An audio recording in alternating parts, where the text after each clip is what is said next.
같이 기도드리도록 하겠습니다. 저희를 사랑하시는 거룩하시고 자비로우신 우리 하나님 아버지, 참으로 감사를 드립니다. 죄 가운데서, 사망 가운데서 또 저희들 어찌할 바를 알지 못하고 있을 때에 주 예수 그리스도께서 친히 십자가에 피 흘리셔서 우리 모든 죄를 단번에 또 영원히 도말하여 주시는 애 참으로 감사를 드립니다. 우리를 구원해 주신 것뿐만 아니라 또 주님의 몸된 교회 가운데서 거룩한 지체로 함께 교제할 수 있도록 도와주신 것 너무나도 감사를 드립니다.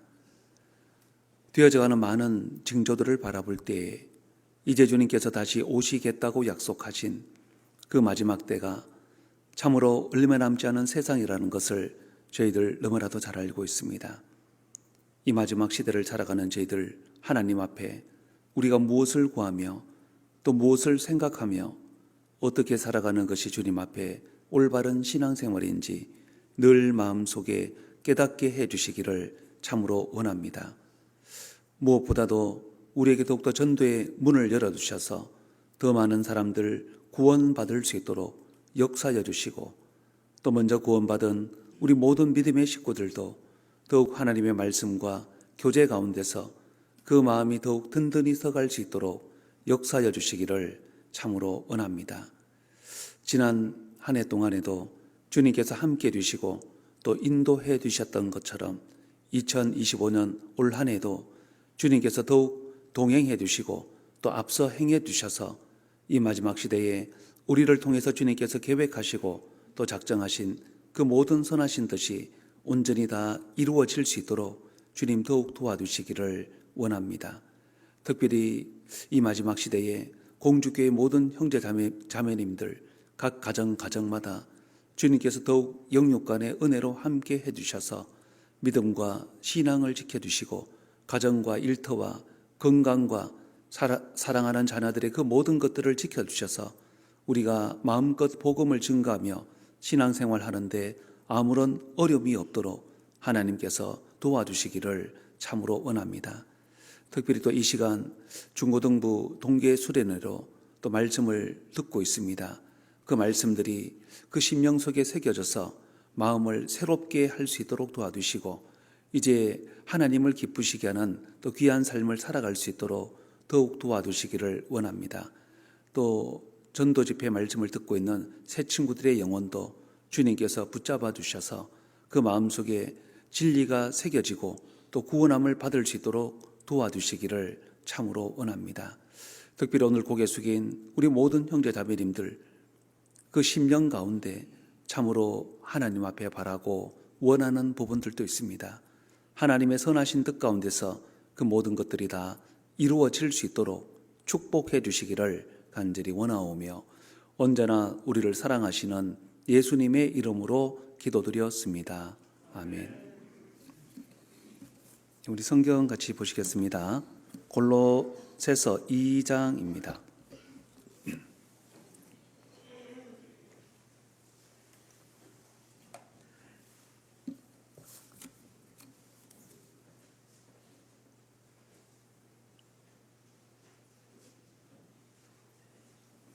골로새서 2장 8절부터입니다.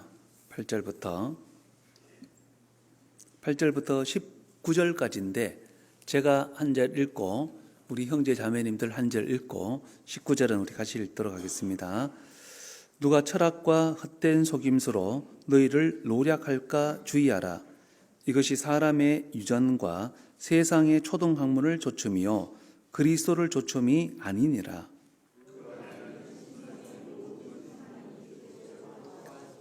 너희도 그 안에서 충만하여졌으니 그는 모든 정사와 권세의 머리이시라.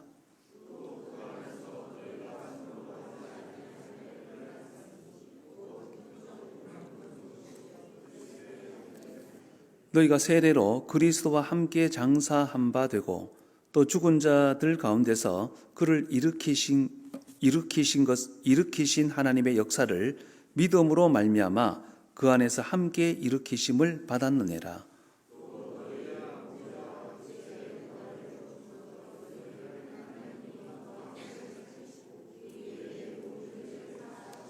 우리를 거스리고 우리를 대적하는 의문에 쓴 증서를 도말하시고 지하여 버리사 십자가에 못 박으시고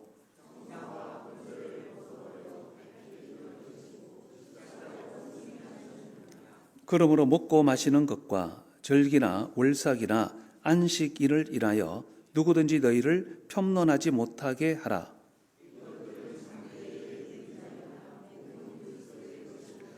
누구든지 일부러 겸손함과 천사 숭배함을 인하여 너희 상을 빼앗지 못하게 하라. 저가 그 본 것을 의지하여 그 육체의 마음을 조차 헛되이 과장하고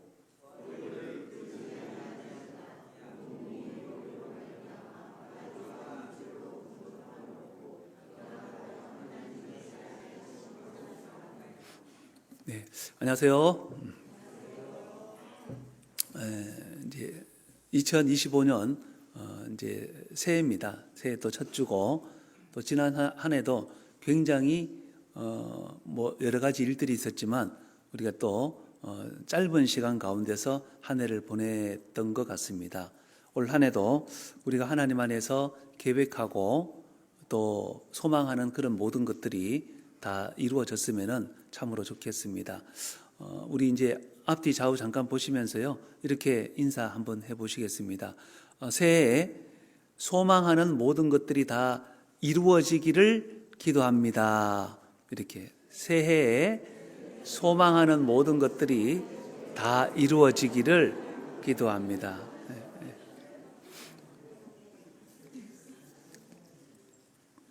오늘 골로새서 2장 17번째 시간으로 이제 말씀의 제목이 그 안에서입니다. 그 안에서 이제 지난 시간에 지난 시간에 우리가 이제 무엇을 배웠는지 혹시 이제 기억나실지 모르겠습니다. 그 철학과 철학주의에 대해서 말씀을 드렸습니다. 철학과 철학주의. 이제 철학 그러니까 좀 이제 어렵죠.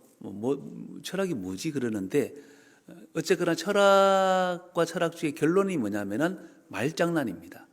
말장난하는 겁니다. 근데 신앙생활 가운데서도 그런 이제 철학이라는 것이 들어오게 되면은 그게 영지주의라 그래가지고 자꾸 구분을 하는 겁니다. 육체는 육체고 영은 영이다. 이렇게 구분을 하는 거예요.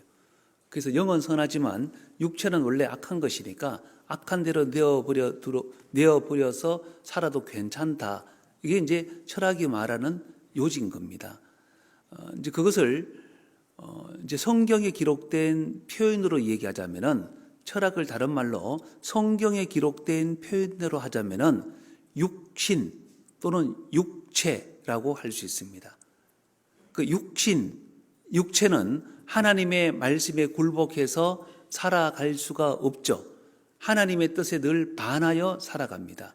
그래서 말씀은 말씀이지만 내 삶은 내 삶이다. 철학주의가 들어오게 되면은 그 이분법적인 원리로 자꾸 생각을 하게 됩니다. 그래서 내 삶은 내 삶이고 교회 가서 말씀 듣는 것은 말씀 듣는 거고. 근데 신앙생활이라고 하는 것은 그게 아니잖아요. 우리가 이제 들은 말씀을 삶 가운데서 실제로 실천하는 겁니다. 들은 말씀대로 살아가는 거죠. 근데 이제 육신대로 살아가고 육체대로 살아가면은 그것을 세상 말로 철학주의라고 하는데 어떻게 되냐면은 분리가 되는 겁니다. 교회 안에서는 너무 거룩한데 세상 나가면은 세상 사람하고 다를 바가 하나도 없는 거예요. 똑같은 겁니다. 그러니까 이제 그런 이분법적인 것을 하나님이 기뻐하지는 않죠. 우리는 들은 말씀대로 세상에 나아가서 빛의 자녀로 또 세상의 소금으로서의 역할을 잘 감당을 해야 되는 이제 그런 위치인데, 근데 교회 안에서는 너무 교회 안에서는, 근데 밖에서는 세상 사람하고 똑같다면은 그게 이제 철학이 뭔지는 몰라도 그게 이제 어쨌거나 육신대로 살아가고 있다는 겁니다. 누가 그러죠? 아유, 우리 남편은, 우리 아내는, 아니 내 자식은, 우리 부모님은 저는 교회에서만 보고 싶어요.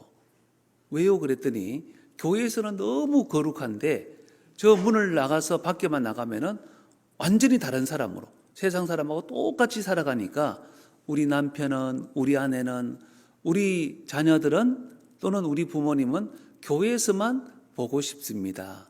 그렇게 얘기하는 사람들도 있습니다. 우리 여기 잡아놓고요. 마태복음 8장을 한번 보시겠습니다. 마태복음 8장.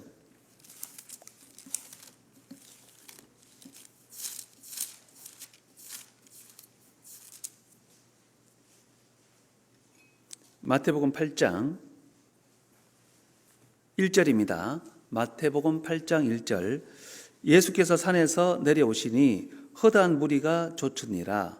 한 문둥병자가 나와 절하고 가로되 주여 원하시면 저를 깨끗게 하실 수 있나이다 하거늘 예수께서 손을 내밀어 저에게 대시며 가라사대 내가 원하노니 깨끗함을 받으라 하신대 즉시 그의 문둥병이 깨끗하여 진지라. 예수께서 이르시되 삼가 아무에게도 이르지 말고 다만 가서 제사장에게 내 몸을 보이고. 예수님께서 많은 기적을 행하셨잖아요. 근데 이런 생각이 들지 않습니까? 어떤 기적을 행하셨으면은 좀 소문이 좀 빨리 나가지고 사람들이 예수님에 대한 궁금증 또는 예수님을 보고 싶어하는 마음이 팍 증폭시켜서 수많은 사람들이 예수님 앞으로 쫙 나오게 하는 게 더 좋을 것 같은데, 그래서 예수님은 삼가 아무에게도 말하지 말라는 겁니다. 이 좋은 소식을, 이 기쁜 소식을 아무에게도 말하지 말라는 거예요. 다만 제사장에게 가서 네 몸을 보이라는 거죠. 잘 생각해 보세요. 무슨 얘기겠습니까? 이게 여기하고 좀 이제 비슷한 상황이 사도행전 16장입니다. 사도행전 16장.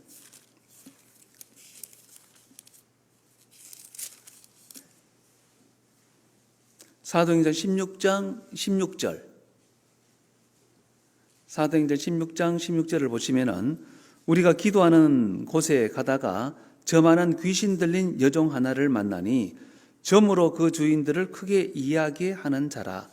바울과 우리를 쫓아와서 소리질러 가로되 이 사람들은 지극히 높은 하나님의 종으로 구원의 길을 너희에게 전하는 자라 하며 이같이 여러 날을 하는지라. 바울이 심히 괴로워하여 돌이켜 그 귀신에게 이르되.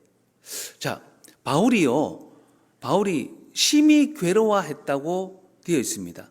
왜 괴로워했지 보니까 앞에서 귀신 들린 여종이 뭐라고 얘기하냐면은 바울을 따라다니면서 하는 얘기가 이 사람들은 지극히 높은 하나님의 종으로 구원의 길을 너에게 전하는 자라. 근데 이게 왜 바울이 괴롭죠? 이 말씀이 무슨 뭐 틀린 말씀이 있습니까? 사도 바울이 하나님의 복음을 전하는 사람이잖아요. 그런데 이 말에는 틀린 말이 하나도 없죠. 이 사람들은 지극히 높은 하나님의 종으로 구원의 길을 너에게 전하는 자. 여기 틀린 말이 하나도 없습니다. 그런데 바울이 심히 괴로워했다고 되어 있죠. 뭐가 불편했을까요? 이 말 내용이 불편한 게 아니고 이 말하는 사람이 불편한 거예요. 왜? 이 사람 귀신 들린 자가 이 말을 하니까 뭐가 안 맞는 겁니다. 우리 주변에도 가끔 그런 사람들이 있습니다. 그런 사람들이 밖에 나가서 이렇게 이제 술도 마시고 담배도 피우고 막 이제 자기 하고 싶은 대로 다 하는데 주변 사람에게 뭐라고 그러냐면 야 너도 구원 받아봐 천국 갈 수 있어. 그러면은 그 듣는 사람들이 어떻게 생각할까요? 듣는 사람이 뭐야 이거. 예전에 제가 한번 우리 그 목사님들 만나서 이렇게 식사를 했는데 조금 이제 우리는 방에서 식사를 했어요. 방에를 식사를 했는데 이제 밖에서 뭐 소리가 자꾸 이게 들리길래 건배사 있잖아요. 건배사 이제 건배사 하는 것 같은데 근데 얼핏 들어보니까 뭐라고 하냐면 할렐루야라고 하는 것 같아요. 사람들이 술 마시면서 설마 할렐루야 했겠나 싶어서 제가 잘못 들었겠지 하고 있어. 근데 조금 있다 보니까 또 할렐루야 그러는 거예요. 할렐루야 뭐 이렇게 하는 거예요. 이상 할렐루야라는 말을 이 술집에서 술 마시면서 할 얘기가 아닌데. 그래서 제가 식사하면서도 계속 귀가 제가 잘못 들었겠지 하다가 이제 나왔어요. 나와서 보니까 진짜 바로 우리가 나오는 바로 앞에서 한 15명이 이렇게 모여가지고 맥주잔을 들면서 할렐루야! 그러고 이렇게 마시더라고요. 진짜 그 모습에 저는 기겁할 뻔했습니다. 그리고 나가서 더 기겁한 게 뭐냐면은 무슨 장로교 교회 봉고차가 앞에 딱 세워져 있더라고요. 얼마나 놀랐는지 모르겠습니다. 차라리 교회 마크를 떼고 할렐루야 안 하고 뭐 그냥 몰래 술을 막 먹든지, 세상에 거기서 할렐루야 그러고 술 마시면은 사람들이 뭐라고 생각하겠습니까? 지금 상황이 그런 거예요. 이 사람들은 지극히 높으신 하나님의 종으로 구원의 길을 너에게 전하는 자라. 이 말에는 틀린 말이 하나도 없습니다. 근데 문제는 이 말을 하는 사람이 귀신 들린 사람이 하니까 문제죠. 아까 예수님께서도 문둥병자가 깨끗함을 이제 받았습니다. 동네방네 다니면서 얘기하지 말라는 겁니다. 그 얘기가 중요한 게 아니고 제사장 앞에서 네 몸을 보이라. 제사장은 하나님을 대신하는 존재잖아요. 하나님 앞에서 네 삶을 보이라는 겁니다. 나 구원받았다 온 동네 떠들고 막 할 것 없이 사람이 삶이 변화되고 하나님 앞에 바르게 살아가면은 누가 뭐라 그래도 그게 눈길이 가도록 되어져 있죠. 그런데 말은 구원받았다, 말은 천국 갈 수 있다 그러는데 생활이 옛날하고 똑같이 죄 짓는 생활을 하게 되면은 사람들이 예수님까지 욕합니다. 이 세상에 나가보면 기독교를 개독교라 그러잖아요. 얼마나 사람들이 모순된 삶을 살았으면. 그래서 글들을 가만히 읽어보면 그렇습니다. 나는 예수님은 좋아한다. 나는 하나님은 좋아한다. 그러나 예수 믿는 사람들은 싫어한다. 왜? 너무 위선적인 거니까. 자, 왜 그런 이야기들이 나오겠습니까? 교회 안에서의 모습과 밖의 모습이 너무 다르다는 거죠. 너무 다르다는 겁니다. 그럼 왜 그렇게 나왔느냐? 그게 육신적으로 살아가게 되고 육체적으로 살아가게 되고, 그게 다른 말로 성경에서는 철학이라고 얘기한 겁니다. 철학이 그런 것을 얘기하는 거죠. 우리 집회 말씀 듣게 되면은 영혼 구원을 받잖아요.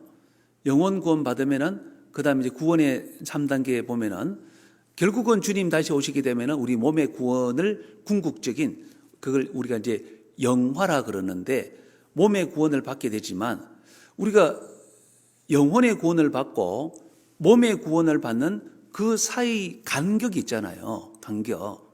그걸 우리가 이제 생활 구원이라 그래서 점점 주님을 닮아가는 삶을 우리가 이제 생활 구원이라고 하는데, 여러분들 생활 구원이 뭘까요?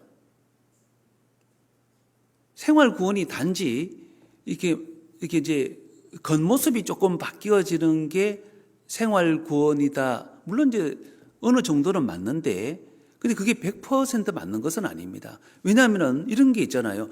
구원 안 받아도 술 좋아하는 사람이 건강검진 갔다가 몸에 문제가 딱 생기니까 술 딱 끊잖아요. 그때부터 운동 열심히 하고 그런 사람들이 있잖아요.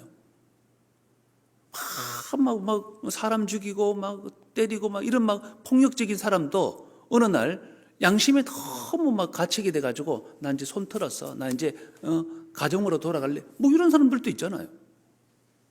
그러니까 이게 형태적인 것만 조금 바뀐 게 이게 생활 구원이 아니고, 이 형태적인 것이 바뀌어가는 그 중심 속에 예수님 때문에, 하나님의 말씀 때문에 형태적으로 바뀌어지는 게, 그게 진정한 우리가 생활 구원이라고 할 수 있죠. 내가 담배를 끊었죠. 내가 술을 끊었습니다. 내가 바른 생활을 합니다. 예전에 했던 뭐 그런 나쁜 짓이라든지 행동 내가 안 하게 됩니다. 그런데 그 안 하게 된 원인이 뭐냐는 거죠. 그게 예수님 때문에, 말씀 때문에. 그게 생활 구원이라는 겁니다. 단지 그냥 형태적으로 뭐 술 마시는 사람이 술 끊고, 담배 피는 사람이 담배 끊고, 노름하는 사람이 노름 끊고, 그런 형태적인 모습만 생활 구원이라고 생각하면은 저 세상에서도 그런 사람들 많거든요. 제가 살던 시골에 가보면요, 이분은 교회 근처도 가본 적이 없습니다. 근데 벌써 한 40년 더 지났을 겁니다. 이분이 어느 날 그러니까 제 아버님 친구입니다. 건강검진하러 갔다 오니까 간이 안 좋다. 술을 계속 마시게 되면은 당신 오래 살 수 없다 그러니까 그날부터 이분은 술을 딱 끊더라고요. 그 전만 하더라도 동네 사람들 모여가지고 소주, 막걸리, 맥주 계속 그렇게 마시면서 다니면서 노르막 이런 사람인데 어느 날 딱 그래서 제가 어린 나이였지만 술 끊는 게 시골에서 술 딱 끊는 게 쉽지 않잖아요. 제가 그분을 유심히 봤습니다. 참 놀랍게도 그 술 마시는 자리에 일절 안 오더라고요. 그러면서 조금 더 시골에 들어가서 땅을 막 이렇게 사가지고 그때부터 농사 짓고 포도나무 또는 쌀농사, 고추농사 막 지면서 그 자녀들 양육에 대해서 올인하시더라고요. 지금 나이가 80이 넘었는데 제가 시골 가면 그분 이야기 물어봅니다. 지금도 똑같이 그런 삶을 술을 안 마신대요. 근데 그분은 교회 근처도 안 가봤습니다. 그러니까 이 형태적인 것만 가지고 우리가 생활 구원이다라고 하기는 그렇습니다. 그게 형태적인 게 바뀌는 게 그 동기가 뭐냐는 거죠. 그게 예수님 때문에, 그게 말씀 때문에 삶이 바뀌어진다면은 그게 진정한 우리가 생활 구원이라고 할 수 있을 겁니다. 로마서 1장입니다. 로마서 1장.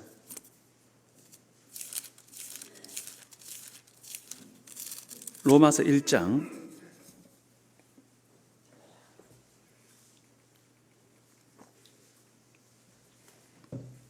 로마서 1장 1절입니다. 1장 1절. 예수 그리스도의 종 바울은 사도로 부르심을 받아 하나님의 복음을 위하여 택정함을 입었으니 이 복음은 하나님의 선지자들로 말미암아 그의 아들에 관하여 성경에 미리 약속하신 것이다. 우리가 예수님 때문에 또 말씀 때문에 삶이 서서히 바뀌어 간다면은 한 가지 분명하게 뭐냐면은 자기 정체성, 내가 누군지, 내가 살아가는 삶의 목적이 무엇인지 그게 분명해집니다. 육신대로 살아가고 육체대로 살아가면은 자기가 누군지를 몰라요. 그리고 내가 왜 세상을 살아가는지 목적도 모릅니다. 그 목적 세상 사람하고 물어보면 똑같습니다. 돈 벌기 위해서 살고 잘 되기 위해서 살고, 그러나 그게 구원받은 사람으로서의 삶이 아니거든요. 근데 이 말씀 때문에 또는 예수님 때문에 자기 삶이 서서히 바뀌어 가면은 자기 정체성이 확실히 드러나는 겁니다. 사도 바울은 이렇게 자기를 표현하죠. 나는 누구냐? 예수 그리스도의 종이다. 그리고 나는 사도로 부르심을 받았다. 사도 바울은 자기의 정체성을 가리켜서 첫 번째, 나는 예수 그리스도의 종이다. 종은 주인을 위해서만 존재하는 사람이잖아요. 예수 그리스도의 종이니까 내가 살아가는 모든 삶의 목적, 정체성이 주님을 위해서 내가 살아가는 것이고 주님께서 나에게 맡겨주신 복음을 위해서 내가 살아가는 사람이다. 이 부분에 대해서 아주 명확하게 하는 겁니다.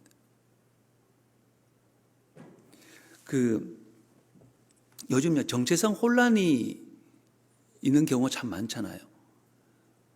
얼마 전까지만 하더라도요, 우리가 이제 성을 보면은 남성, 여성, 이게 명확했습니다. 남자면 남자고 여자면 여자지. 근데 요즘 세상이 희한한 세상이 되다 보니까 남자도 아닌 것이 여자도 아닌 것이. 심지어 막 수술까지 해가지고요, 겉모습 봐서는 남자인지 여자인지도 몰라요. 남자인지 여자인지도 몰라요.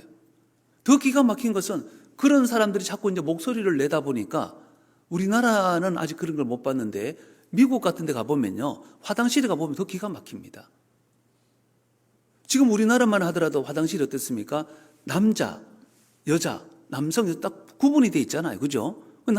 남자는 남성이 가도록 돼 있고 여자는 이제 여자 화장실에 가도록, 이게 명확하게 구분이 되어져 있는데 미국만 가보더라도 이게 성 정체성이 모호해지고, 남자도 아닌 사람이 있고 여자도 아닌 사람이 있으니까 남자 여자 붙일 수가 없어요. 화장실이 어떻게 돼 있냐면은 그 남자 여자 그림도 다 떼버렸고, 또는 맨, 우먼 그것도 다 떼버렸고, 뭐라고 돼 있냐면은 젠더라고 돼 있는 거예요. 남자 화장실도 젠더, 여자 화장실도 젠더. 제가 미국에 그 작년에 선교 갔다가 걸어 다니면서요, 화장실을 물어보니까 여기 있대요. 돌아가면 코너 돌면 있대요. 저는 당연히 제 의식 속에는 뭐 이렇게 맨이나 우먼이 붙어 있다든지 또는 그림이 남자 그림, 여자 그림이 붙어 있다든지 그것만 생각하고 이렇게 돌아갔는데 없습니다. 한참을 가도 없어요. 이상하다. 분명히 돌면 있다 그랬는데 다시 돌아와서 이렇게 찬찬히 보니까 젠더라고 돼 있더라고요. 깜짝 놀랐습니다. 화장실 표시를요, 왜? 남성도 아니고 여성도 아니고 젠더. 누구든지 그냥 들어가면 되는 거예요. 성 정체성에 혼란이 온 거예요, 지금. 세상이요, 자기가 남성인지 여성인지도 모르는 겁니다. 근데 그게, 이렇게, 전생에 남자였는데 내가 여자 같다, 전생에 여자였는데, 그거 아닙니다. 그거 전부 다 정신병이라는 걸 아셔야 됩니다. 정신병입니다. 정신병원에 가보면 실제로 자기가 새라고 생각하는 사람이 있어요. 새. 하루 종일 의자에 앉아서 이래 있습니다. 자기 새라고 생각하니까. 성경에도 나오잖아요. 느부갓네살 왕 있죠. 그 바벨로니아 제국을 건설한 느부갓네살 제국. 하나님의 도우심으로 그런 엄청난 제국을 건설했는데 느부갓네살이 뭐라고 얘기하냐면은, 와, 내가 진짜 대단한 사람이다. 내가 진짜 어떻게 이런 큰 능력을 해냈지? 그러면서 왜냐하면은 이 제국이라고 하는 것은요, 엄청난 나라를 다 흡수하고 엄청난 민족을 흡수하고 엄청난 그 언어를 사용하고 있는 나라를 다 흡수한 것을 제국이라 그러잖아요. 제국이라고 했을 때는 제국, 역사 가운데 로마 제국, 바벨론 제국, 페르시아 제국 그러잖아요. 제국이라고 했을 때는 첫 번째, 여러 나라가 하나가 되어야 됩니다. 여러 나라. 두 번째, 여러 언어가 하나가 되어야 됩니다. 세 번째, 여러 민족이 하나가 되어야 됩니다. 그리고 가장 궁극적으로 아시아, 유럽, 아프리카를 다 집어먹어야 제국이라고 할 수 있는 그 칭호가 생긴 겁니다. 지금 미국 같은 경우는 미국 제국이라고 안 하잖아요. 근데 로마 제국 또는 페르시아 제국, 바벨론 제국, 여러 나라, 여러 민족, 여러 언어, 그리고 아시아, 아프리카, 유럽까지 다 집어먹어 버린 겁니다. 이 느부갓네살 왕 자기 당대에 한 20년 걸쳐서요, 정복 전쟁을 벌였는데 그 엄청난 영토를 확보했으니 느부갓네살이 기고만장해진 거예요. 아니, 하나님의 도우심으로 그런 자리까지 올라갔는데 내가 이런 엄청난 일을 했다. 자기 자랑이 한껏 올라왔을 때 하나님께서 네가 잘나서 그런 줄 아느냐? 너 지금부터 7년 동안 소처럼 풀 뜯어 먹을 것이다. 그리고 이슬을 먹을 것이다. 그랬더니 느부갓네살 왕이 순간적으로 자기가 소라고 생각하면서 그때부터 7년 동안 풀 뜯어 먹습니다. 그리고 7년이 지난 뒤에 하나님께서 제정신을 딱 들게 해주니까 그때 느부갓네살이 하나님을 찬양하잖아요. 그제서야. 그 세상에는요, 자기가 늑대라고 생각하는 사람도 있습니다. 또는 자기가 뱀파이어 뭐라고 생각하는 사람이 있어요. 피를 맞이는 사람들, 이 전부 다 정신병입니다. 심지어 내가 여자인데 남자로 잘못 태어났다. 그래서 수술해야 되겠다. 내가 남자인데 잘못 태어났다. 내가 여자였는데, 그것도 정신병입니다. 세상에 전생이 어디 있습니까? 하나님이 한 번밖에 이 세상을 살게 하셨는데 전생이라고 하는 게 없습니다. 예전에 여자였다가, 예전에 소였다가, 아닙니다. 하나님께로 와서 이 세상 100년 한짝 살다가 하나님께로 가는 게 우리 인생인 거예요. 인생. 그러니까 성경에 대한 하나님의 말씀을 배우지 않으니까 자기가 누군지 정체성을 잃어버린 겁니다. 살아가는 목적도 잃어버린 거예요. 그 우리 시대 성정체성 혼란을 보면서 굉장히 혼란스럽잖아요. 너무 이상하잖아요. 나가보면 저 사람이 도대체 뭐야? 그런데 그 성정체성의 혼란을 일으키는 것보다 훨씬 더 혼란스러운 게 뭐냐면은 그게 신앙의 문제입니다. 구원은 받았다 그랬는데 구원받은 사람답게 살아가지는 않습니다. 그게 훨씬 더 심각한 문제인 거예요. 복음은 깨달았다 그랬는데 이 복음하고는 아무 상관없이 살아가는 거예요. 그게 훨씬 더 사실은 우리 시대의 위기라고 생각하는 겁니다. 훨씬 더. 사도 바울은 자기가 구원받자마자 자기 정체성을 명확하게 얘기하잖아요. 나는 예수 그리스도의 종이다. 종은 주인을 위해서 살아가야 되니까 오로지 내 살아가는 모든 삶의 목적이 예수님을 위해서, 하나님을 위해서, 복음을 위해서 내가 살아가는 것이다. 그래서 여기 1절에 다시 보시면은 예수 그리스도의 종 바울은 사도로 부르심을 받아 하나님의 복음을 위하여 택정함을 입었으니, 복음을 위하여, 내가 살아가는 모든 삶의 목적이 복음을 위해서. 우리가 돈을 버는 것도, 공부를 하는 것도, 결혼을 하는 것도, 뭐 그 모든 것들이 복음을 위해서 내가 살아가는 것이다. 그게 자기 정체성이고 삶의 목적이라는 겁니다. 이 말씀을 통해서요, 점점 예수님이 깨달아가고 말씀이 그 마음속에 새겨지기 시작하면은 이런 정체성이 분명해지는 겁니다. 근데 말씀이 없으면은 이런 정체성이 자꾸 혼란이 일어나는 거예요. 세상에 남자도 아닌 것이 여자도 아닌 것이 그런 것처럼 말씀이 속이 없으면은 생활 구원은 이제 육신대로 살아가게 되겠죠. 육체대로 살아가게 되겠죠. 그러면서 자기 정체성도 혼란을 일으킵니다. 내가 구원받았는데 내가 왜 이렇게 살지? 자꾸 이렇게 살아가는 거예요. 창세기 11장을 한번 보시겠습니다. 창세기 11장.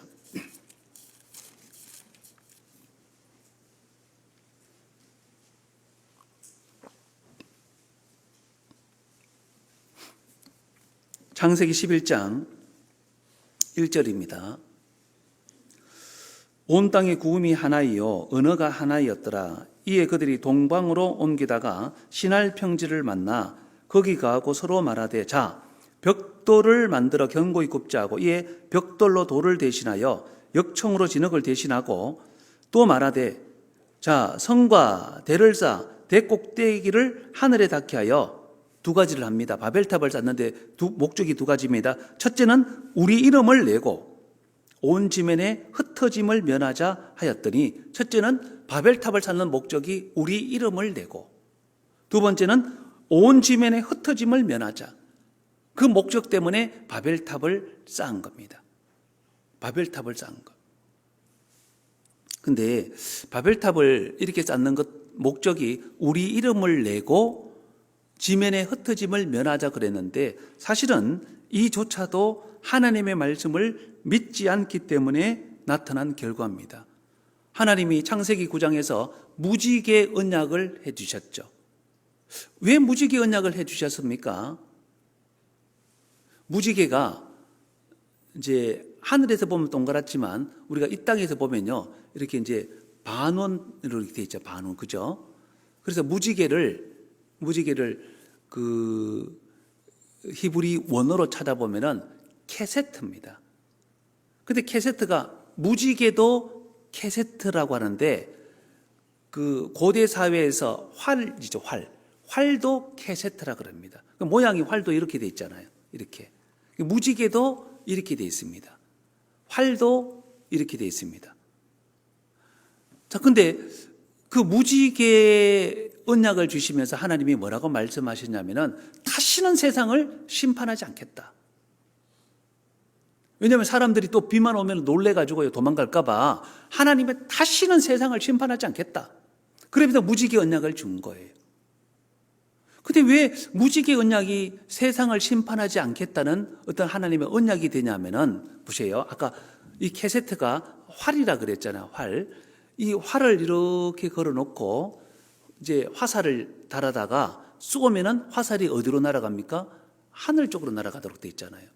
하늘로 쭉 날아간다고 하는 것은 무슨 이야기냐면은 이 세상에서 사람들이 죄를 짓고 사람들이 연약해서 죄악 가운데서 뒹굴고 있지만 그 죄 때문에 하늘 아버지이신 예수님께서 이 땅에 직접 오셔서 대신 죽어오심으로 말미암아 이 땅에 내가 죄를 용서하고 심판하지 않겠다.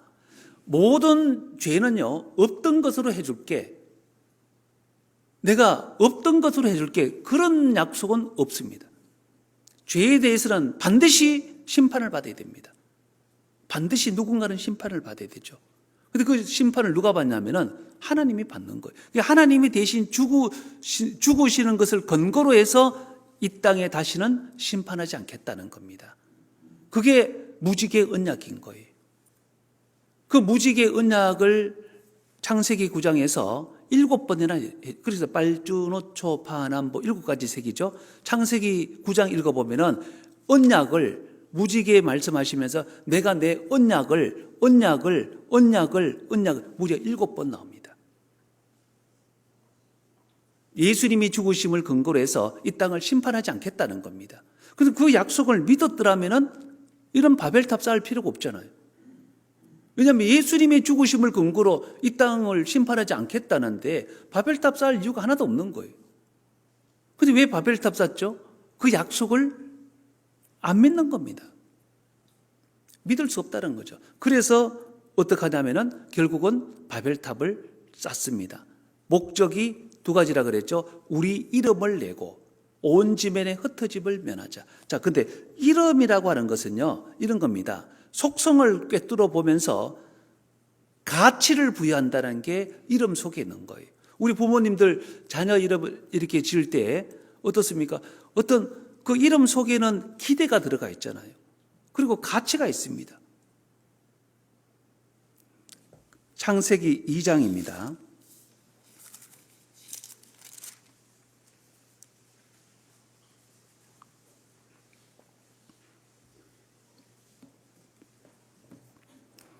창세기 2장 18절. 자, 18절부터 제가 22절까지 읽는데 19절, 20절은 건너뛰어서 읽습니다. 건너뛰어서 읽는데 너무 문맥이 자연스럽게 갑니다. 오히려 19절, 20절이 들어가 있는 게 이상한 거예요. 생뚱맞아 보입니다. 제가 19절, 20절 안 읽고 건너뛰어서 읽습니다. 보세요. 18절부터 여호와 하나님이 가라사대 사람의 독차하는 것이 좋지 못하니 내가 그를 위하여 돕는 배필을 지으리라 하시니라. 여호와 하나님이 아담을 깊이 잠들게 하시니 잠들매 그가 그 갈빗대 하나를 취하고 살로 대신 채우시고 여호와 하나님이 아담에게서 취하신 그 갈빗대로 여자를 만드시고 그를 아담에게로 이끌어 오시니 아담이 가로되 이런 내 뼈 중에 뼈요 살 중에 살이라. 자, 여러분들 제가 이렇게 읽으니까 문맥이 너무 자연스럽죠. 지금 18절에 뭐라 그랬습니까? 아담의 독차하는 것이 내가 좋지 못하니 돕는 배필을 지으리라. 그러면서 21절에 아담을 깊이 잠들게 하시고 돕는 배필을 지어 주셨어요. 이 문맥이 이렇게 붙여 읽으니까 얼마나 자연스럽습니까? 그런데 19절, 20절은 뭐냐 하면은 18절에 돕는 배필을 지으리라 하시고서는 19절에 여호와 하나님이 흙으로 각종 들짐승과 공중의 각종 새를 지으시고 아담이 어떻게 이름을 짓나 보시려고 그것들을 그에게로 이끌어 이르시니 아담이 각 생물을 일컫는 바가 곧 그 이름이라. 아담이 모든 육축과 공중의 새와 들의 모든 짐승에게 이름을 주니라. 아담이 돕는 배필이 없으므로. 아니 19절 20절이 조금 오히려 좀 이렇게 이상하지 않습니까? 18절에 돕는 배필이 없다 그랬으니까 바로 그냥 돕는 배필 지어주고 그렇게 마무리하면 아주 깔끔한데, 근데 이름을 지어주는 것에는요 의미가 있기 때문에 그렇습니다. 아까 속성을 꿰뚫어보고 의미와 가치를 부여한다 그랬잖아요. 아담의 돕는 배필이 되려면은 아담의 그 가치와 속성이 같아야 되는 거예요. 그래서 아담에게 각종 짐승 새들 이름을 지어주게 한 겁니다. 근데 그 가치를 보니까 자기와 격이 다른 겁니다. 호랑이가 나왔습니다. 너는 보니까 너 호랑이 해. 호랑이, 너는 사자, 너는 곰, 너는 토끼, 너는 거북이 이름을 다 지어줬습니다. 가치와 속성을 부여하고 다 꿰뚫어 봤다는 겁니다. 다 꿰뚫어 보니 뭐가 아니냐면은 자기와 격이 달라요. 아무리 호랑이가 크고 뭐 멋있고 해도 자기와 사랑을 나눌 수 있는 그 짝이 아니더라는 겁니다. 격이 아니더라는 겁니다. 그 가치를 보니까, 속성을 보니까 자기와 사랑의 짝이 아니에요.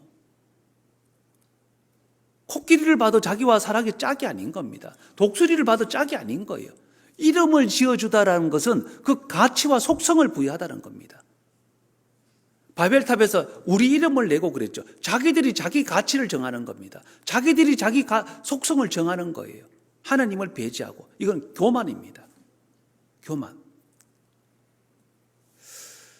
열왕기하 23장 한번 보시겠습니다. 열왕기하 23장. 열왕기하 23장. 23장 34절. 구약성경 605페이지입니다. 605페이지.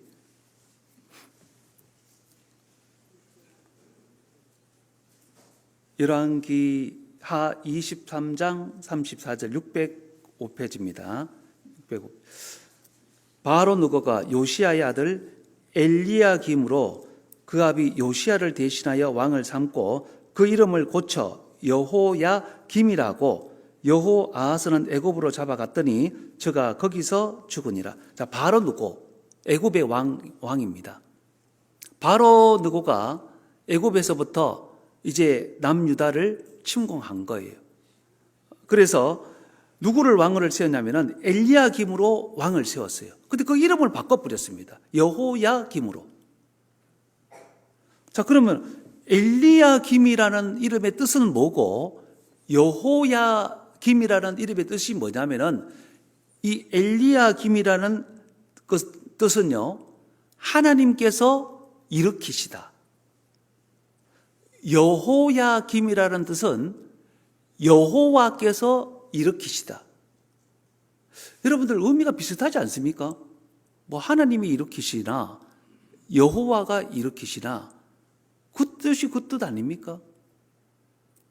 그러면은 궁금한 마음이 하나 생기지 않습니까? 아니 뭐 그 뜻이 그 뜻이면 굳이 뭐 뭘 바꿔. 그냥 쓰면 되지. 아니 하나님이 일으키시나 여호와가 일으키시나 뜻이 뭐 어차피 일으키시다라는 뜻이라면은 굳이 이름을 뭘 바꿔요. 그냥 쓰면 되지. 자, 근데 의미 때문에 바꾼 게 아닙니다. 아까 뭐라 그랬죠? 이름을 지어준다고 하는 것은 내가 이 이름을 지어준 그 사람에게 가치와 의미와 속성을 부여한다는 겁니다. 의미는 여호와께서 일으키시고 뭐 하나님이 일으키시다 똑같은 의미겠지만 그런데 바로가 이름을 지어줬잖아요. 여호야김의 이름을 바로가 지어준 겁니다. 그러면은 여호야김의 모든 삶의 목적은 바로를 위해서 살아가게 되는 거예요. 바로가 정하는 가치와 바로가 정하는 목적을 위해서 살아가는 거예요. 그것 때문에 이름을 바꾼 겁니다. 무슨 뭐 의미가 크게 달라서 바꾼 게 아니고 내가 이름을 지어줬으니까 내가 이름을 지어줬으니까 내가 얘기하는 어떤 목적과 가치대로 너는 삶을 살아야 된다. 이름을 지어준다는 것은 그런 의미가 담겨져 있다는 거죠. 그래서 35절에 보세요. 35절 여호야김이 은과 금을 바로에게 주니라. 저가 바로 누구의 명령대로 삶의 모든 목적이 이제 바로 누구의 명령대로 모든 삶의 목적이 바로가 시키는 대로, 바로가 이끄는 대로, 바로가 얘기하는 대로 그렇게 걸어가는 겁니다. 이름을 부여한다는 것은 그런 의미가 있는 거예요. 바벨탑은 근데 자기가 자기 이름들의 이름을 낸다 그랬죠. 우리가 우리 가치를 내겠다는 거예요. 우리의 가치를 우리가 정하겠다는 겁니다. 하나님 빼고 배제하고 우리 가치를 내가 정하겠습니다. 근데 그게 상상할 수 없는 교만이라는 것을 아셔야 됩니다. 상상할 수 없는. 결국은 자기만을 위해서 내가 내 이름을 정했고 가치를 정했기 때문에 하나님 빼고 나를 위해서 살아가겠다는 게 그게 바벨탑의 목적인 거예요.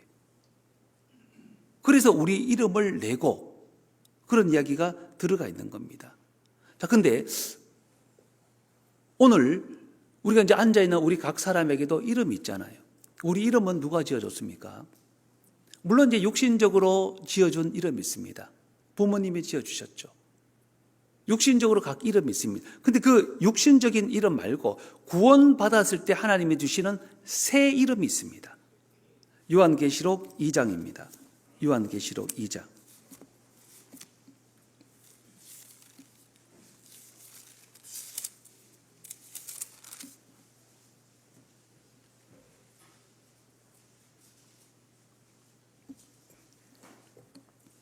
요한계시록 2장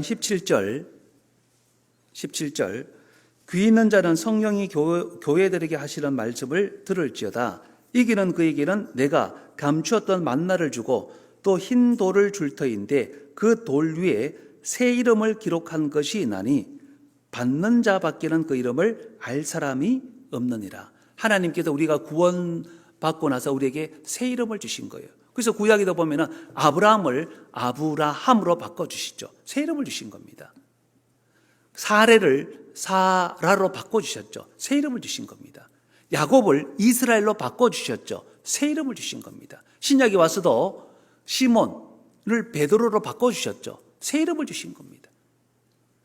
하나님께서 우리 각 사람에게 지금은 우리가 성도, 형제, 자매라는 호칭으로 우리가 불려지지만 하나님께서 우리 각 사람에게 새 이름을 주신 거예요. 왜 새 이름을 주셨겠습니까? 이름을 줬다라고 하는 것은 그 가치와 속성을 하나님이 부여하셨다는 거예요. 그래서 그 이름을 받은 자는 모든 삶이 그 이름을 준 자를 위해서 살아가도록 되어져 있다는 겁니다. 하나님께서 우리에게 지금 새 이름을 주신 거예요. 아름다운 이름을 주신 겁니다. 천국 가보면 정말 깜짝 놀랄 겁니다. 천국 가보면요, 우리에게 새 이름이 있습니다.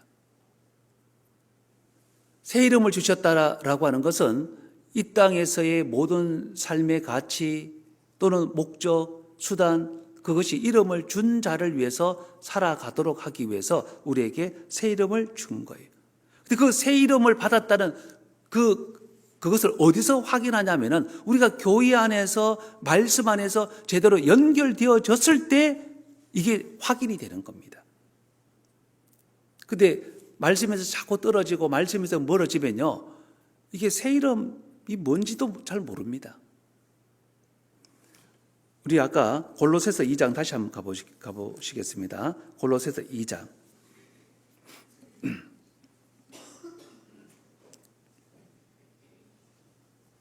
골로새서 2장 8절입니다. 8절. 누가 철학과 헛된 속임수로 너희를 노략할까 주의하라. 그래서 우리에게 새 이름을 주셨기 때문에 정말 이름을 준 자를 위해서 살아가는 것이 너무 마땅한데, 우리가 이제 세상 사람들이야 뭐 이름을 이렇게 짓든 저렇게 짓든 상관이 없겠지만 적어도 구원받은 사람이라면은 이름을요, 이 육신의 이름도 아무렇게나 지어서는 안 됩니다. 뭐 저기 철학관에 가서 짓고 점쟁이한테 가서 짓고 뭐 그렇게 아무렇게나 지어서는 안 됩니다. 왜? 이름은 이름을 지어준 자의 가치를 따라 살도록 되어져 있다 그랬잖아요. 항상 교회 가운데서 우리가 상의하고 묻고 기도하고 하나님의 뜻대로 이름을 잘 지어야 되는 겁니다. 구원받기 전에야 뭐 세상 나가서 뭐 돈 주고 뭐 짓고 뭐 그렇게 할 수도 있죠. 근데 구원받은 이후에는 이름을 그렇게 대충 줘서는 안 됩니다. 정말 교회 가운데서 자기가 하나님의 말씀을 깨달은 만큼 또 주변에 이름을 어떻게 지을까 충분히 교제도 하고 이름을 아무렇게나 짓는 게 아닙니다. 이 육신적인 이름도요, 구원받기 전에야 뭐 어쩔 수 없겠지만 구원받은 이후에는 진짜 아무렇게나 지어서는 안 됩니다. 9절, 2장 9절입니다. 그 안에는, 그 안이 나오죠. 그 안에는 신성의 모든 충만이 육체로 가시고, 10절, 너희도 그 안에서, 또 그 안에서 나오죠. 11절, 또 그 안에서 너희가 손으로 하지 아니한 할례. 그 안, 그 안, 그 안. 이 그 안이 뭐냐면은 주님이 머리로 거하시는 교회를 얘기하고 있는 겁니다. 주님이 머리로 거하시는 교회. 그걸 이제 그 안이라고 하는 거예요. 그럼 그 안에는 어떻게 들어가느냐 하면은 우리가 영혼의 구원을 받았을 때 그 안에 들어가는 겁니다. 이제 그 영혼의 구원을 설명하는 그림자, 상징적인 것들이 오늘 몇 가지가 나옵니다. 할례, 세례, 먹는 것, 월사, 안식일, 절기, 이런 모든 것들이요. 구약에 그런 것들이 많이 나오잖아요. 이런 것들이 뭐냐면은 결국은 구원을 설명하는 그림자인 겁니다. 전부 다 구원을 설명하는 그림자인 거예요. 그런데 이제 그 말씀에서 멀어지다 보면은 결국은 가장 본질적인 거, 핵심적인 것을 붙들어야 되는데, 그런데 별로 중요치 않은 거, 자꾸 그런 것들을 붙드는 경우들이 있습니다. 예를 들어 할례만 하더라도요, 할례만 하더라도 구원을 설명하는 겁니다. 유대인들이 왜 그렇게 할례를 강조했겠습니까? 결국은 신약에 오니까 구원을 설명하는 것이었어요. 우리 창세기 17장 한번 보시겠습니다.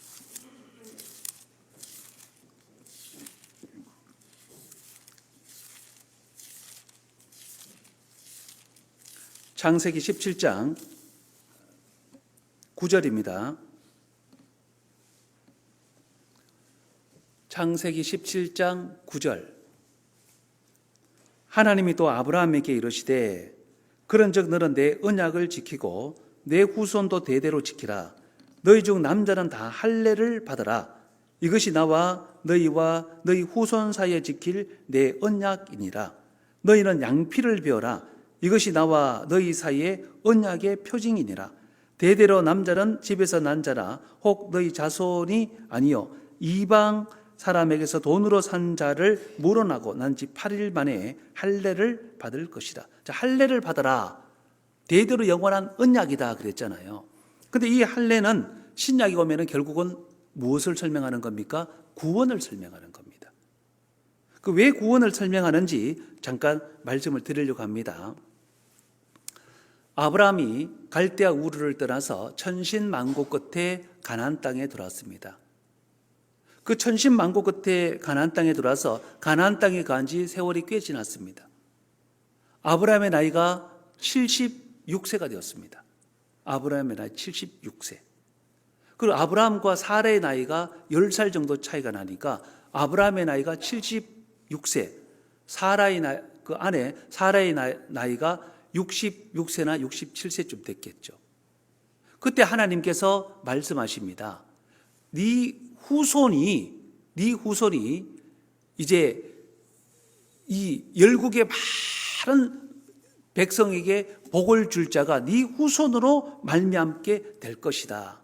하늘의 별같이 또는 바닷가의 모래 알갱이처럼 네 후손이 많아지게 될 것이다. 하나님이 그렇게 약속을 해 주셨어요. 그런데 한 가지 우리가 마음속에 항상 새겨야 될 것이 뭐냐면은 하나님이 약속을 하셨을 때는요, 될 수도 있고 안 될 수도 있고 그런 문제 아닙니다. 하나님이 약속을 하셨을 때는요, 천지가 12번 더 깨져도 반드시 됩니다. 그러니까 우리가 하는 것은 기다리면 되는 거예요. 하나님이 약속하셨으니까. 그런데 말씀에서 멀어지고 믿음에서 멀어지게 되면은 그 약속이 자꾸 흔들리는 거예요. 10년 지났습니다. 자, 76세 때 그 약속을 받았는데 10년 지났어요. 10년 지나서 나이가 86세가 됐겠죠. 86세 되니까 슬슬 걱정이 되는 거예요. 아니, 하나님이 이 자녀를 준다고 했는데 자기를 보니까 86세죠. 옆에 보니까 자기 부인 보니까 76세죠. 이게 생물학적으로 자꾸 안 될 것 같아. 그러니까 둘이 이제 속닥거립니다. 말씀은 쏙 빼버리고 둘이 이제 속닥거리는 거예요. 여보, 하나님이 우리 자식 준다 그랬는데 우리 뭐 보니까 틀릴 것 같다고. 우리 지금은 무슨 자식을 낳겠냐고. 우리는 우리지만 이러다가 하나님이 말씀하신데 안 지켜지면 하나님이 이게 얼마나 더 창피하시겠냐. 그래서 내가 내 몸종, 애굽에서 이제 나올 때 데려온 하갈, 몸종을 줄 테니까 몸종으로 말미암아 자녀를 낳으라고. 이제 사라가 그렇게 제안을 하니까 아브라함이 한 번은 또 거절을 안 해. 또 그런 문제는. 내가 어떻게 그러냐고. 그게 아니고 한 번을 거절 안 하고 바로 그냥 그러지. 그러고 몸종 하갈하고 동침해서 남자아이를 덜커덕 낳는데 그 아이가 이스마엘입니다. 그때가 나이가 몇 살이냐면은 86세입니다. 아브라함의 나이. 근데 아브라함이 86세 때에 이스마엘을 낳자마자 하나님께서 13년 동안이나 침묵하십니다. 말씀을 안 해버리셔요. 86세 때 이스마엘을 낳는데 13년이나 침묵하셨으면 아브라함의 나이가 99세잖아요. 이제 99세 되면 진짜 이게 소망이 없습니다. 무슨 자식을 낳습니까? 그때 하나님이 갑자기 나타나십니다. 창세기 17장 그 앞에 1절을 보세요. 1절.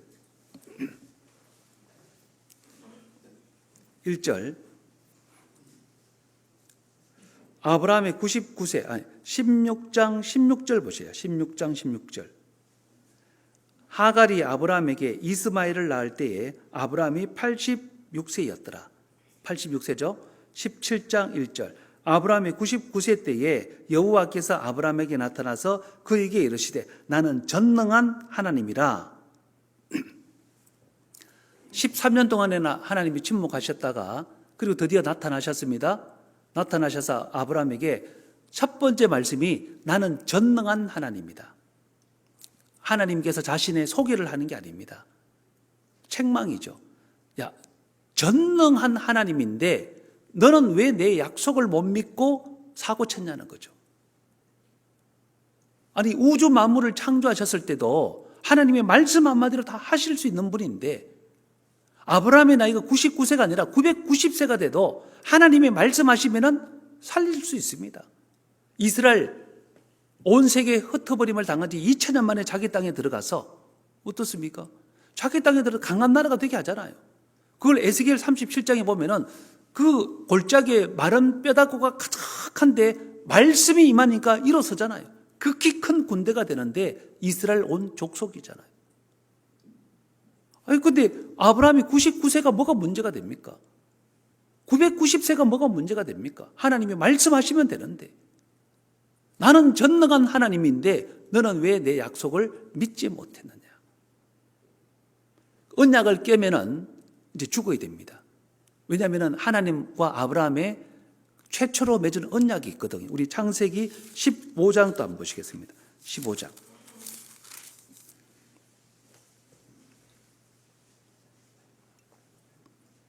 15장 4절입니다.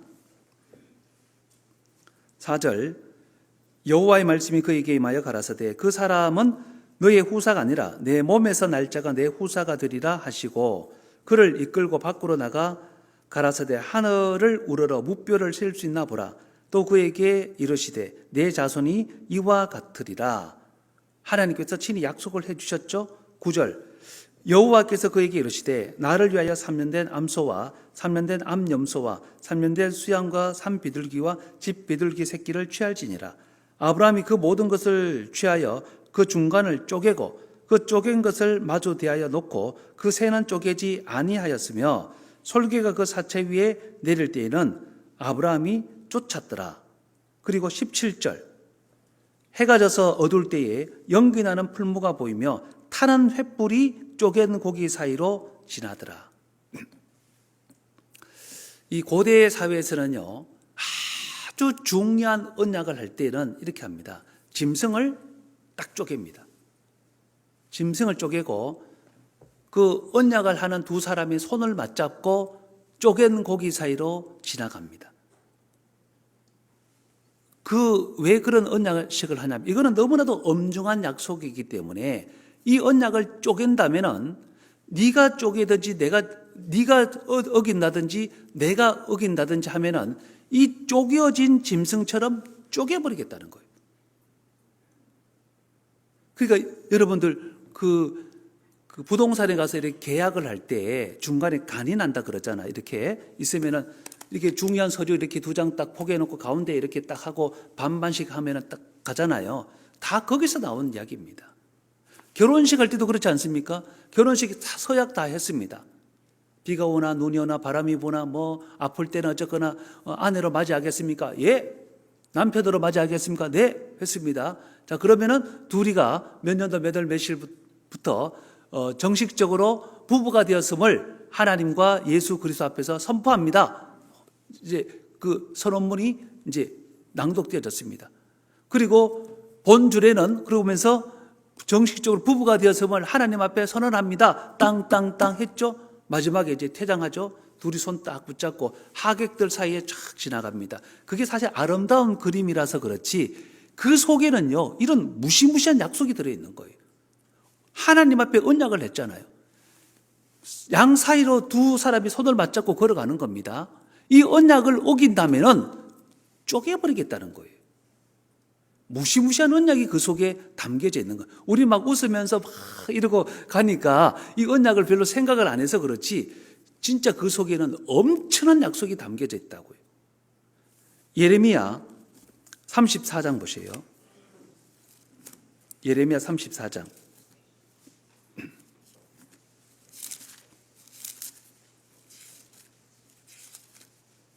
34장 18절.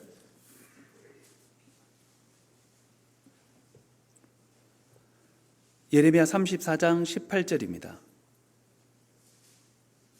34장 18절.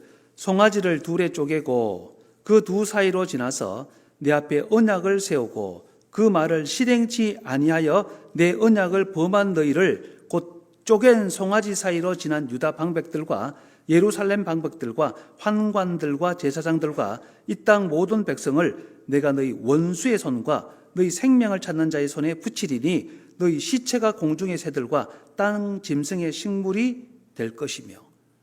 자, 똑같죠? 송아지를 둘에 쪼개고 이스라엘 백성들이 하나님과 언약을 한 거예요. 그런데 이스라엘 백성들이 언약을 어겼습니다. 그래서 하나님께서 쪼개진 송아지처럼 그들을 쪼개버린 겁니다. 그런데 창세기 15장에서는요, 아브라함이 3년 된 암염소 뭐 쫙 쪼개놓고 원래대로라면은 언약은 두 사람이 손을 맞잡고 걸어가야 맞습니다. 자, 근데 참 놀랍게도 창세기 15장 읽어보면요, 이게 얼마나 큰 은혜인지 하나님이 처음부터 아브라함이 못 지킬 거 알았습니다. 하나님께서 우리가 범죄할 거 다 아셨습니다. 그래서 쪼갠 고개 사이로 아까 창세기 15장 17절에 연기 나는 횃불만 지나더라 돼 있잖아요. 타는 횃불만. 아브라함이 안 지나가고 횃불만 지나간. 자, 불이라고 하는 것은 하나님의 임재입니다. 아브라함이 못 지킬 거 아시니까 아브라함은 안 지나가고 하나님이 홀로 지나가신 거예요. 잘 생각해 보세요. 언약을 어기면 죽어야 되는데, 그런데 아브라함은 안 지나가고 하나님만 홀로 지나가시는 거예요. 무슨 이야기입니까? 은혜죠. 아브라함이 못 지킬 거 아시니까 아브라함은 두고 하나님이 홀로 지나가셨는데 결국은 아브라함이 그 언약을 어긴 거잖아요. 자식을 주겠다 그랬는데 하나님과 약속을 깨고 하갈로 말미암아 이스마엘을 얻은 겁니다. 아브라함이 언약을 어긴 거예요. 그럼 죽어야 됩니다. 죽어야 되는데 원래는 아브라함이 죽어야 되는데 아브라함이 지나지 않았으니까 누가 죽냐면은 아브라함은 죽었다는 신용으로 할례 생식기 표피끝만 잘라버립니다. 너는 죽었다는 신용만 하고 진짜는 누가 죽냐면은 하나님이 죽으시는 겁니다. 그래서 예수 그리스도께서 십자가에 못 박혀서 죽으시는 겁니다. 우리도 마찬가지죠. 우리도 죽었다는 신용만 하고 실제적으로 죽었다는 신용하죠. 구원받고 침례받을 때 물속에 들어갔다 나오자 신용만 하고 실제적으로 누가 돌아가신 겁니까? 예수 그리스도께서 돌아가신 겁니다. 그래서 골로새서 2장 다시 보시겠습니다.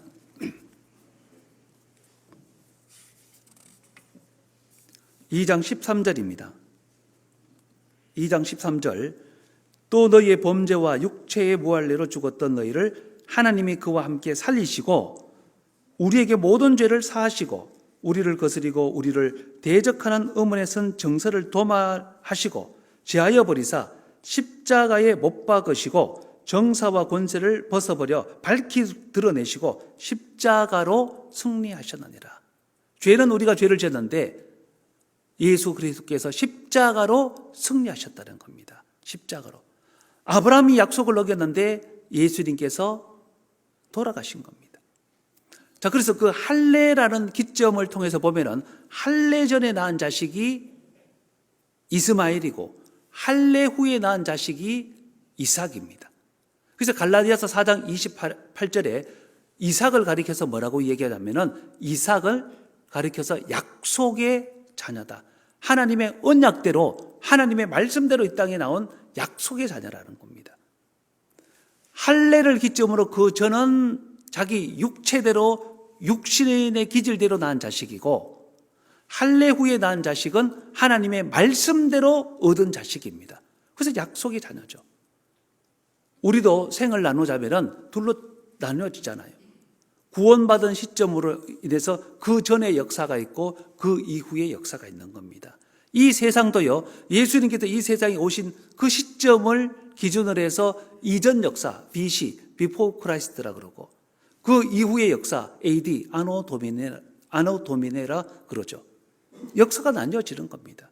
우리 삶도 마찬가지인 거예요. 그래서 이 할례라고 하는 것도 구원을 설명하는 겁니다. 또 세례라고 하는 것도 구원을 설명하는 겁니다.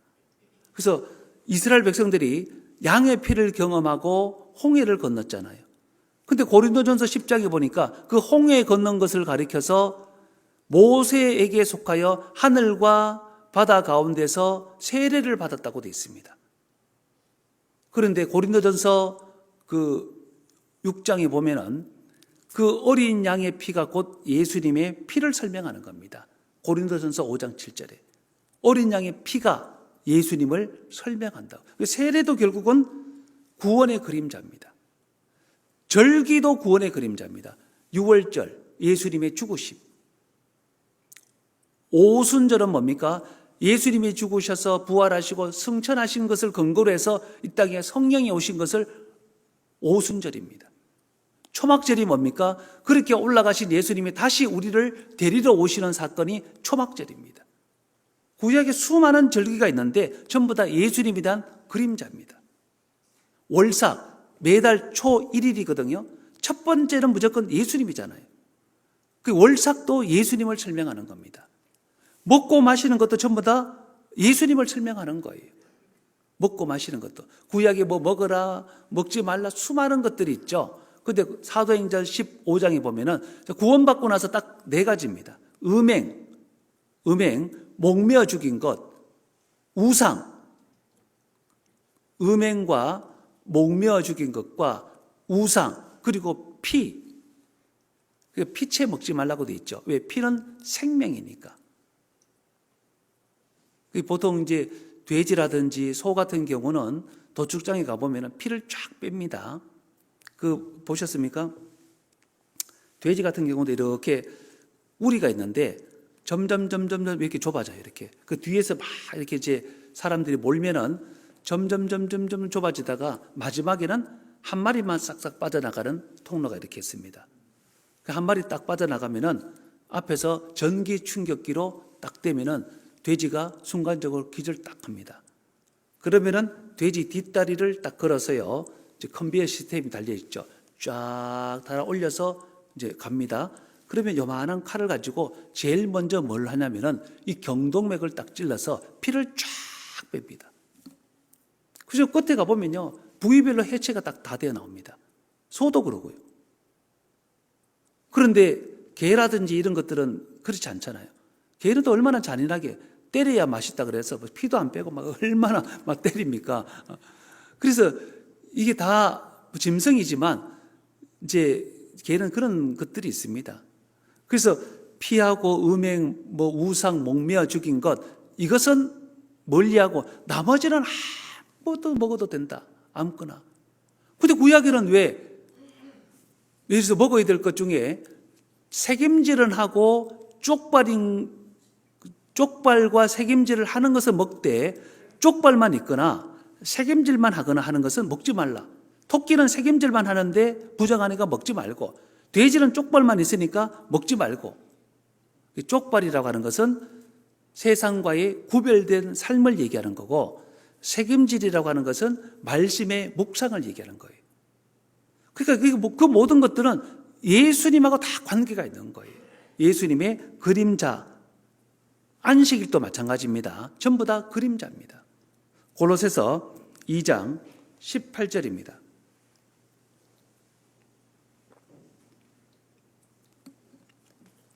18절, 누구든지 일부러 겸손함과 천사 숭배함을 인하여 너희 상을 빼앗지 못하게 하라.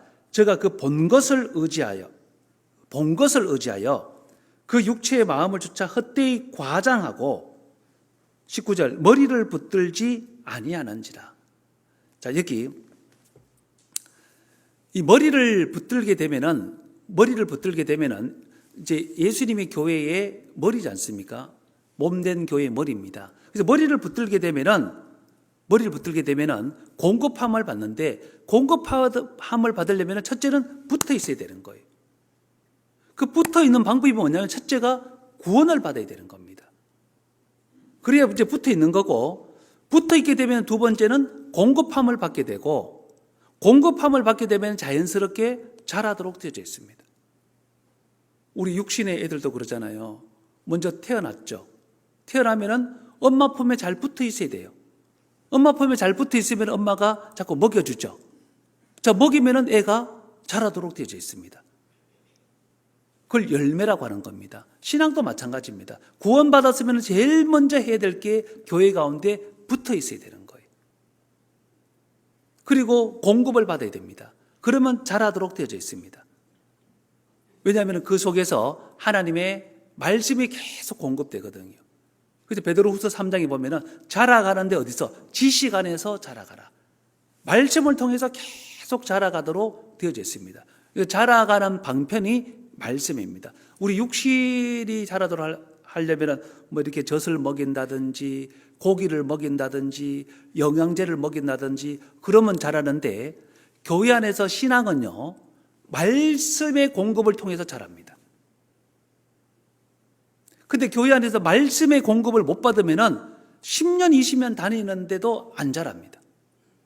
말씀의 공급을 안 받으면. 그래서 성경 읽다 보면 이런 말씀 읽어보셨습니까? 먼저 된 자가 나중되고 나중된 자가 먼저 된다. 무슨 이야기냐면은 구원받은 지 막 20년, 30년, 50년 되는데 말씀의 공급을 못 받으면은 어제 구원받은 사람보다 못한 거예요. 근데 구원받은 지 몇 년 안 되는데 말씀의 공급을 잘 받으면은 이 사람은요, 정말 믿음에 굳건하게 서 있는 거예요. 먼저 된 자가 나중되고 나중된 자가 먼저 된다. 그 차이가 뭐냐면은 말씀의 공급인 거예요. 그 말씀의 공급을 안 받는 사람의 특징이 뭐냐면은 이게 이겁니다. 머리를 붙들지, 19절 보세요.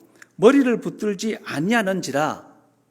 공급을 못 받겠죠. 이 사람들의 특징이 18절, 누구든지 일부러 겸손함과 천사 숭배함을 인하여 너희 상을 빼앗지 못하게 하라.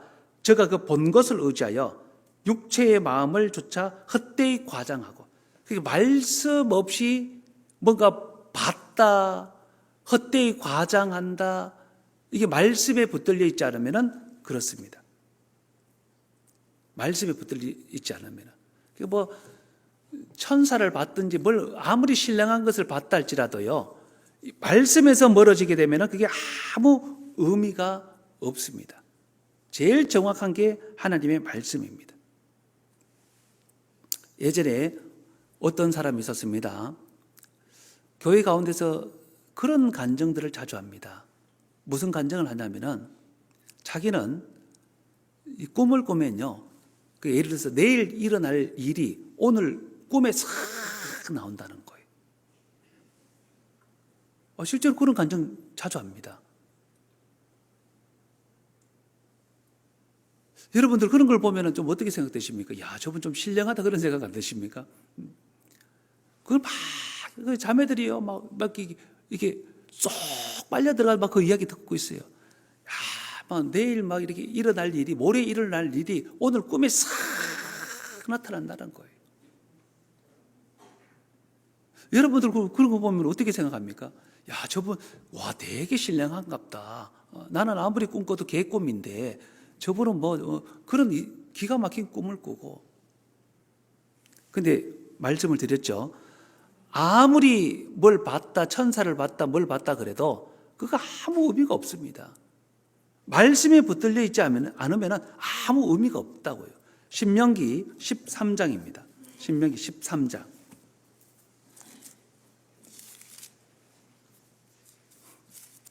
신명기 13장 1절.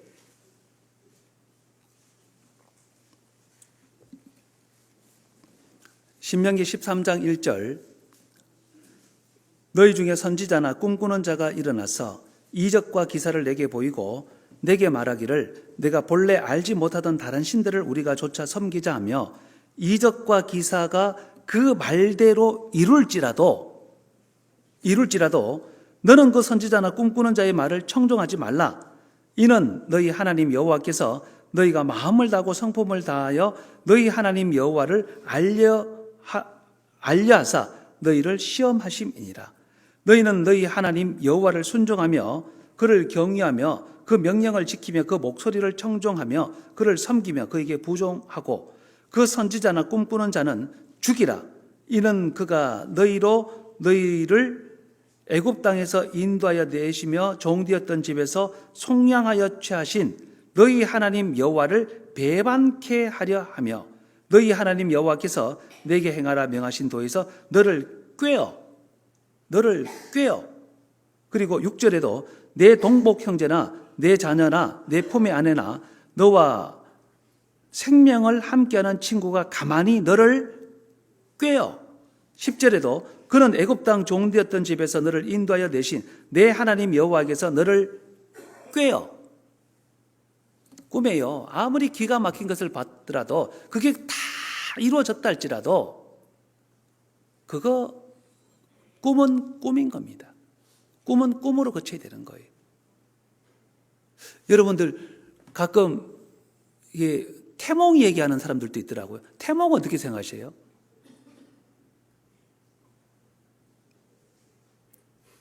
방금 제가 말씀드렸잖아요. 꿈은 꿈이라니까요. 거기다 의미를 부여하면 안 돼요. 어떤 의미도 거기서 부여하면 안 돼요. 꿈은 그냥 꿈이다. 저를 한번 따라해 보세요. 꿈은 꿈이다. 한번 보세요. 꿈은 꿈이다. 그 태몽 꾸고 나서 그 막 간정에다가 얘기하고 옆에 사람도 박자 어머 자매 이제 손자 막 이제 아들 나오려나 보다. 손장갑다. 뭐 장군감이 되려나 보다. 꿈이라니까요. 꿈. 거기다가 더 의미를 부여하면 안 돼요. 꿈은 꿈.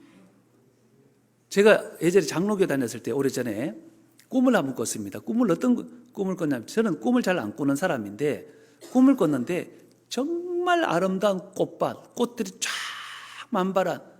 그래서 이제 교회 가서 이제 그 이야기를 했더니 옆에 권사님이 형제 그거 천국이라고. 그러니까 이제 그 다음에 또 막 그 간증을 해보래요. 그랬더니 내가 천국에서 꽃밭을 봤는데 내가 또 그러고 있어요. 천국에서. 그리고 이제 이들이 또 옆에서 그래요. 천국 가면 하나님하고 뭐 천사 그래. 그 다음에 또 간증해보라 그러니까 제가 또 그러고 있으면 내가 천국에서 하나님을 봤는데 이게 하면 할수록 과장이 되더라고. 하면 할수록 과장. 헛된 겁니다. 그거 다. 아무 의미가 없습니다. 우리가 그 안에서 공급함을 받아 자라려면 제일 중요한 게 말씀의 공급을 받아야 됩니다. 나머지는 우리를 꿰어내려고 아무 의미 없는 겁니다. 그래서 꿈을 꿨다, 이적을 행한다, 방언을 한다, 뭘 한다, 내가 손만 갖다 대면 병이 낫는다, 그거 다 꿰어내려고 시험하는 겁니다. 그게 중요한 게 아니고 제일 중요한 게 말씀입니다. 그 말씀의 공급을 어디서 받습니까? 그 안에서. 그래서 우리가 예수님 안에서 또 예수님이 머리로 계시는 몸된 교회 가운데서 풍성하신 하나님의 공급함을 받아 또 남은 삶이 열매 맺는 귀한 삶이 되었으면 좋겠고요. 올 한 해 말씀의 그 결심을 했으면 좋겠습니다. 그래서 오늘 아침에도 어떤 우리 자매님께서 하루에 10장씩 읽기로 했다고 저한테 얘기를 하시더라고요. 그런 것처럼 말씀의 서원, 내가 어떻게 말씀을 공급받아야 되겠다, 그런 서원으로 올 한 해도 힘있게 살았으면 좋겠습니다. 기도하시겠습니다. 저희를 사랑하시는 거룩하시고 자비로우신 우리 하나님 아버지, 참으로 감사를 드립니다. 우리를 구원해 주시고 또 하나님의 은혜 가운데서 남은 삶을 살게 해주신 것 참으로 감사를 드립니다. 주님께서 머리로 계시는 또 주님의 몸된 교회 가운데서 우리가 더욱더 풍성하신 하나님의 말씀의 공급을 받을 수 있도록 도와주시고 이제 모든 삶이 하나님을 기쁘시게 하는 귀한 삶으로 살아갈 수 있도록 도와주시기를 참으로 원합니다. 오늘도 귀한 시간 함께 할 수 있도록 도와주신 것 참으로 감사드리며 언제나 우리를 사랑하시는 예수님의 이름으로 기도드렸습니다. 아멘.